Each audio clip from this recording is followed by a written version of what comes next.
What's going on YouTube, man? It's your boy, the True Raw Gaming, where I don't wrap it up for you. I don't sugarcoat it for you. I'm just going to get that shit to you raw, man. In today's video, we have something very important for you guys. We have probably the #1 reason why you guys are losing these matches, the #1 reason why you guys are losing fights, and we're going to go over that today. And today is going to be about transition. Transition is very important. It's a very small aspect that is highly overlooked, but it's very, very important. It's probably the most important aspect in the entire game. Essentially what it is it's the ability to go from defense to offense and from offense going to defense. It sounds very easy, but it's very, very difficult when you're actually doing it, because it also depends on which character you're going to do it with, and it's gonna apply pressure. Sometimes it's gonna relieve pressure. There's a lot of tiny things that go into it. I'm gonna try to make this video short. That way I don't overextend this video, giving you guys too much information in one video. That way we can split it up. I learned my lesson with the offensive guy. It was probably a little bit too long, being an hour watching that. So enough talking, let's just get right into it, man. All right, so first things first, we're going to start by watching this clip. This clip is by me, but we're going to start by watching this clip. I want you to pick up on as many details as you possibly can. I don't expect you guys to pick up on everything, but I want you guys to pick up on the details that maybe you guys are seeing what I'm seeing when I'm in a little fight. And you can kind of get the gist of what I'm thinking and what I'm looking for. And it kind of varies depending on what character I'm playing. So we're going to look at this. This is a round 5 out of 9. All right. If you look at it, I'm playing Lawbringer and he's got Med-J. So let's just take a look at the video.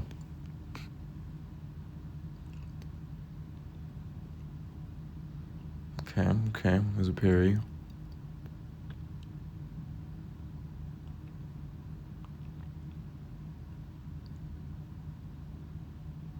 Okay.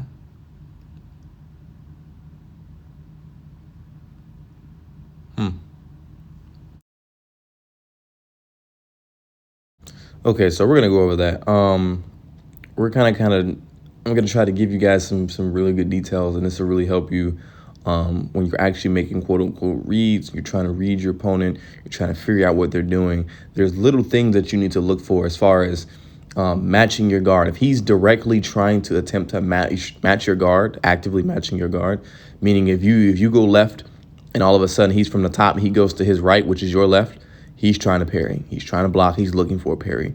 So you need to be aware of that. That way you can mix up your timings.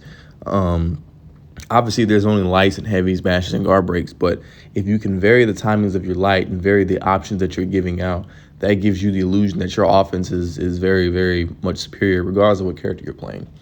Obviously, here with I'm playing a Lawbringer, this is going to be a really uphill fight because, Lawbringer doesn't have the greatest offense. He relies a lot on his defense. So if you're really good on defense, your offense, can take a little break. But essentially, you don't want to rely wholly on just, your defense. You want to be able to attack. So coming into this round, all right, we know the matchup, Lawbringer versus Med-J. He's probably going to have the better offense.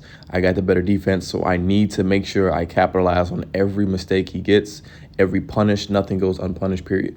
You have to do that. So he's standing over there. The first thing I'm gonna do, right? If you know. So here it is. I'm gonna come out and I'm gonna start throwing attacks, right? I'm gonna try to walk myself in. So if you see what he's doing, he's mirroring what I'm doing, right? We're gonna pause. Right.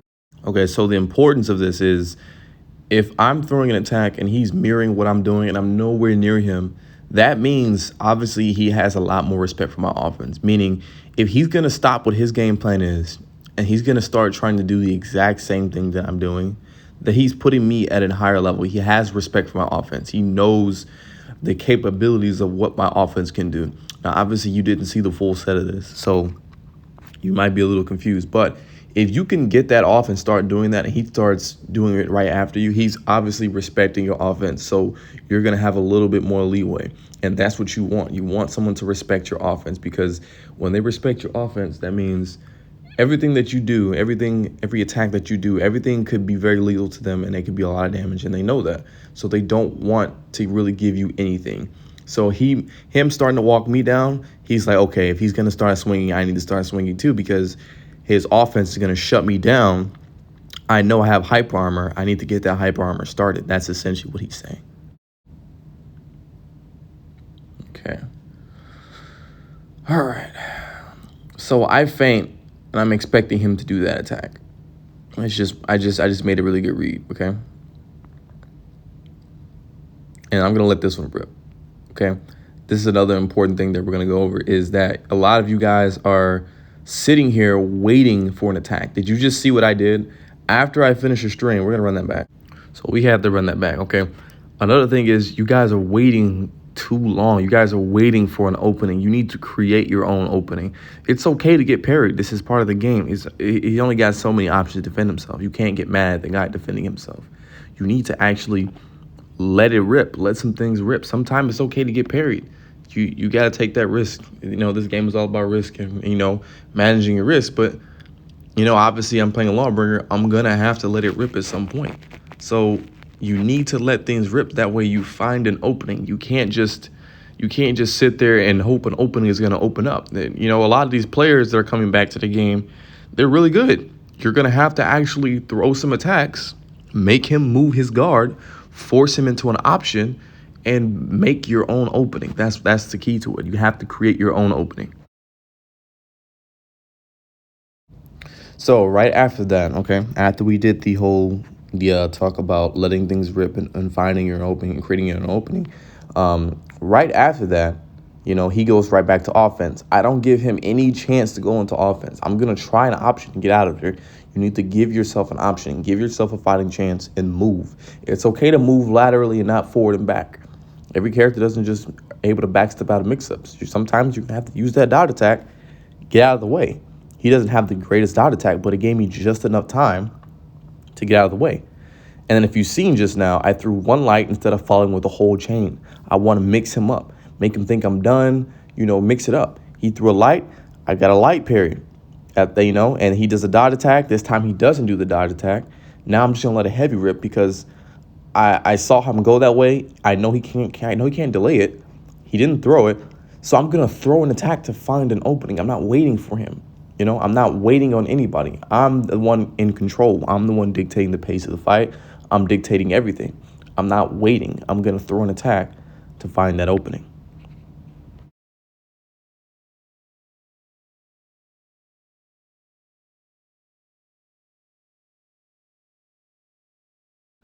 All right, if you're a sub, you've probably seen this clip already, but I'm going to bring this one up. This is the first day I got a new gym, by the way. But this is a very good example of paying attention to the little things. I'm going to let this play out first, and then I'll go over another little thing that you guys can, you know, pay attention to as far as transitioning. So clearly he's getting parried to death, and this is just going to be the death of him getting parried. Like, that's just, I mean, what would you do? I mean, you know. All right, so if you're new to this channel, you probably have not seen this clip, but if you haven't, feel free to go and check it out on my channel. I'll probably put the link in the description. But right here, as you see, I try to throw a mix-up, and he does a full light string, not one, a full light string. That tells me he was very committed to doing what he was going to do regardless of what I was throwing. It's not him making a read. So knowing that, and he just threw another light to interrupt, he's committed with throwing his light strings. That means I can full-fledged go into defensive mode, being confident and knowing I'm probably going to get a light parry if I'm trying to attempt to actively go for a light parry.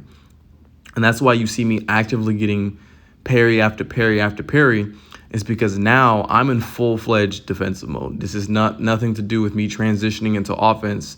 This is me saying, forget the offense. Clearly, I was out of stamina. I had no choice but to go into offensive mode. And after the first parry, he should have kind of just mixed it up. But, you know, this is a prime example of what it looks like when someone is in defensive mode. You know, this is a good example. Okay, so now that we got that out of the way, now we're going to take a look at what it looks like when someone else is in full-fledged defensive mode. Full-fledged defensive mode does not necessarily mean that they're going to parry everything. It just means that you know, you're applying so much pressure that they have no choice but to sit here and defend themselves. They don't have a choice into playing offense at all. And as you can see in this clip, he had no chance. Okay, right off the bat, you're going to see he goes straight into an active guard. Active guard is when you're actively moving your stick to move to different guard positions. That can indicate whether he's in offensive or defensive. Typically, 99% of the time, if you see them doing that, he's going to throw a light. He's mixing you up for a light. As you can see, his stick is moving. I'm attempting to go into defensive mode and to actually match his guard. Let's rewind that real quick. So, this is very important because this also goes back into, if you remember my offensive guide, I'll put a link in the description for that too. When I talk about momentum and pressure, and you can control the different characteristics, and, you can control the defensive options and the timing and all that. This is where that timing comes in. If you're able to time him, you can able to parry that light. You don't necessarily have to know 100% where that light is coming from. If you can time it and you have a 1 out of 3 chance, which is a 33% chance, that's pretty good odds. That's better than a 25% chance. You only got 3 directions to go to, and he's going to throw a light. If he's doing that, pick a side, commit to it, and you might get a huge punish off of it. That's just kind of process of elimination, and you go into risk management, which will all be separate videos in the future.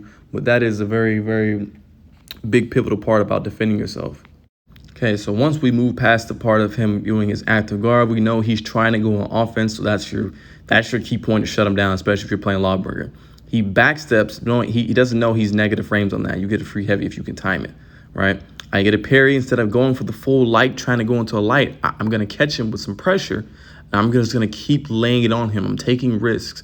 I'm going to let everything that I can out on him, because at this point, when you start going into risk management, which will be a separate video, you have a bigger room of error, because you have so much damage. He has so much health lost, and knowing your character matchups, you can take the risk of being parried because you've already done so much damage. He has so much catch up to do. So I don't want to make this video too much longer.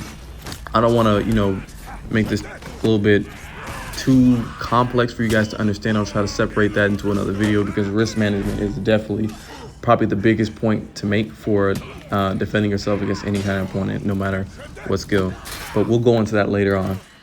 So, yeah, that's going to wrap it up for this video. I really hope you guys enjoyed. I hope you guys learned something. I'm definitely going to try to stick around the For Honor University type videos as far as the playlist and everything. I hope you guys learned something. If you guys enjoyed the video, hit the like button, hit the subscribe button.